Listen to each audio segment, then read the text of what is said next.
Oke. Nah, tujuan sekarang, modus berfilsafatnya Al-Kindi. Orang sering menyebutnya falsafah al-ula, kayak pikirannya. Jadi katanya Al-Kindi, di antara semua ilmu yang derajatnya paling tinggi adalah filsafat. Di antara semua filsafat yang derajatnya paling tinggi adalah falsafah al-ula.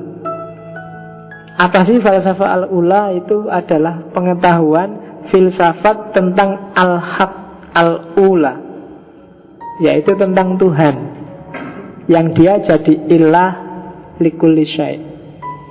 Dia yang jadi sebab segala sesuatu. Jadi ilmu paling tinggi filsafat, filsafat paling tinggi itu filsafat ketuhanan. Ya nanti kalau kita sudah menyelesaikan fase tokoh-tokoh dan fase sejarah-sejarah Islam dan Barat, kita akan mulai tematik. Dan insya Allah tematik pertama kita akan masuk ke falsafah al-ula, filsafat ketuhanan. Karena wawasan kita sudah agak banyak, mungkin kita agak ringan. Nanti kita gabungkan aja ide-ide Barat dan ide-ide Islam tentang Tuhan. Itu falsafah al-ula, filsafat yang pertama.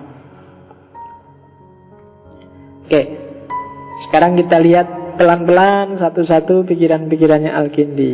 Dimulai dari yang paling tinggi, yaitu tentang Tuhan, tentang Allah, atau falsafah al-ula.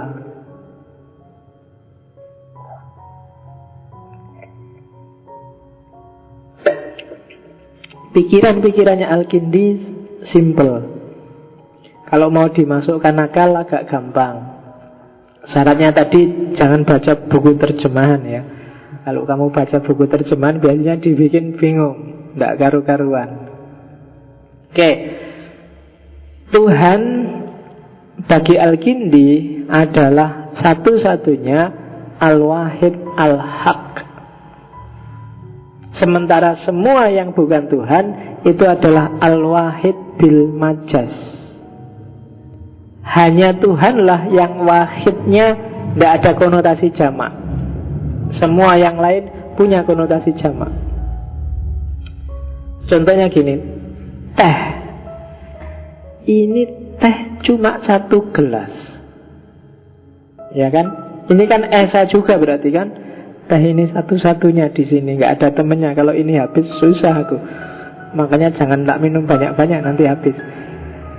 Nah ini esa, wahid, satu-satunya. Cuma satunya dia, wahid fil majas.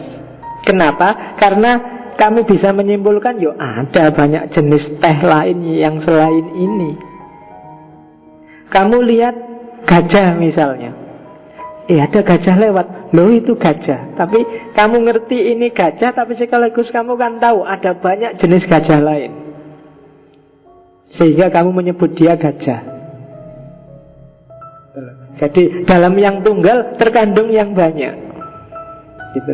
Kamu sebut dia gajah karena kamu tahu ada banyak yang lain yang seperti itu, yang kamu sebut dia gajah. Kamu sebut ini teh satu gelas karena kamu tahu ada banyak gelas-gelas teh yang lain yang statusnya sama kayak gelas teh ini.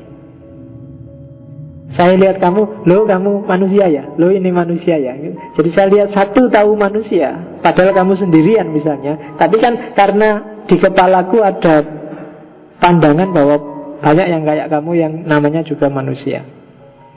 Jadi satunya Allah itu hakiki. Kalau Allah ya dia saja, tidak bisa dikonotasikan ada yang lain sehingga dia tak sebut Allah.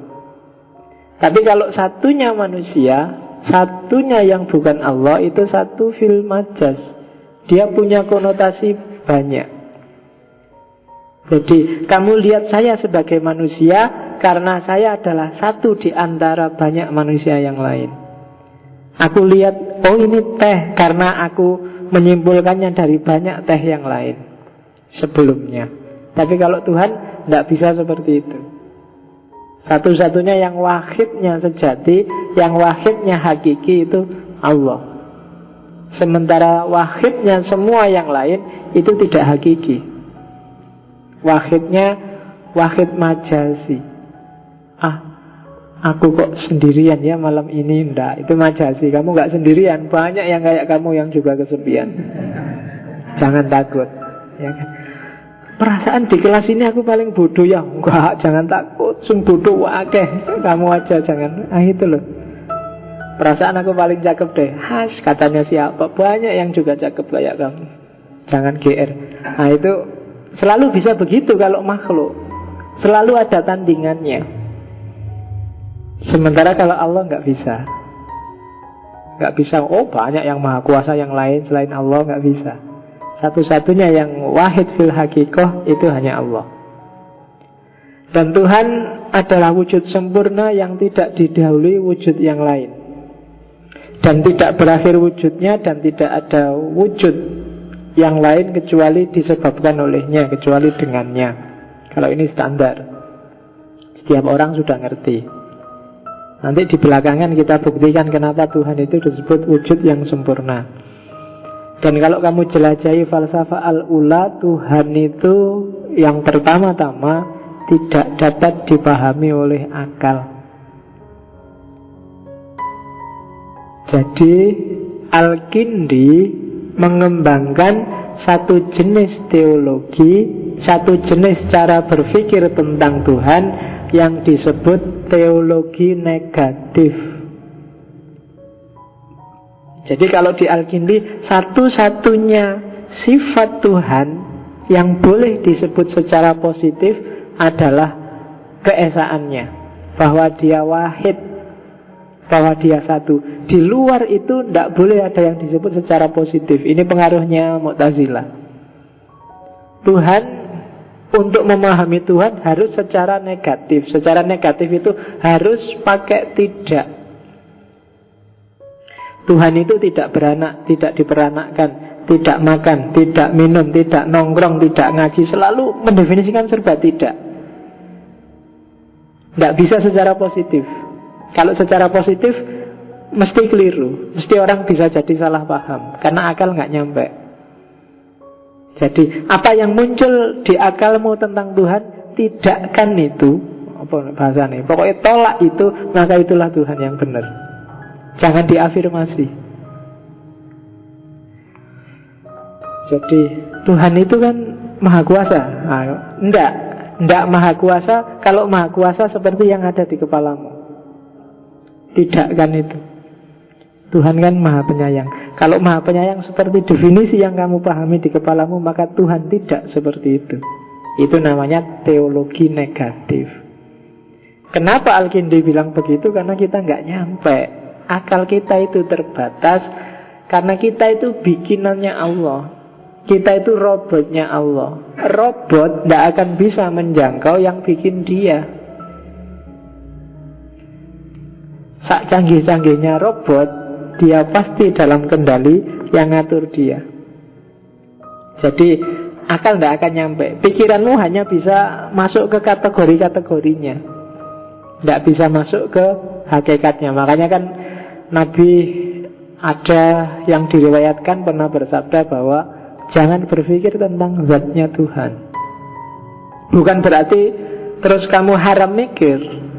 Maksudnya apa? Kalau kamu coba mikir, kamu akan capek dan gak nyampe. Daripada sia-sia, pikir aja tentang ciptaannya.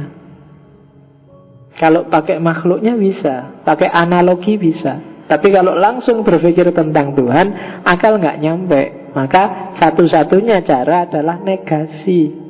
Tidak kan itu. Tapi Allah kan sayang padaku. Nah, tidak kan itu. Kalau sayang seperti itu, bukannya kayak gitu Allah itu. Allah mungkin jauh melampaui itu sayangnya dibandingkan sayang dalam definisimu. Itu jadi selalu ditidakkan. Itu namanya teologi negatif.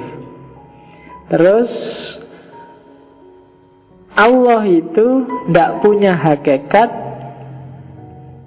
dalam arti anniyah atau dalam arti mahiyah. Jadi dalam arti substansi maupun dalam arti esensi. Allah tidak ada substansinya, wong dia bukan benda. Kemudian Allah tidak ada mahiyah karena dia juga bukan jenis. Jadi genus itu kayak gini loh. Apa? Karpet merah. Merah kan genusnya. Nah itu karena Allah bukan benda, dan juga bukan sesuatu yang nempel pada benda, maka dia tidak punya sifat aniyah, juga tidak punya mahiyah. Jadi tidak ada esensinya, tidak ada substansinya. Kalau dalam logika ada kan barang itu yang ada substansinya, ada jenisnya saja, nggak ada spesiesnya. Ada spesies saja, nggak ada jenisnya, kan ada yang kayak gitu.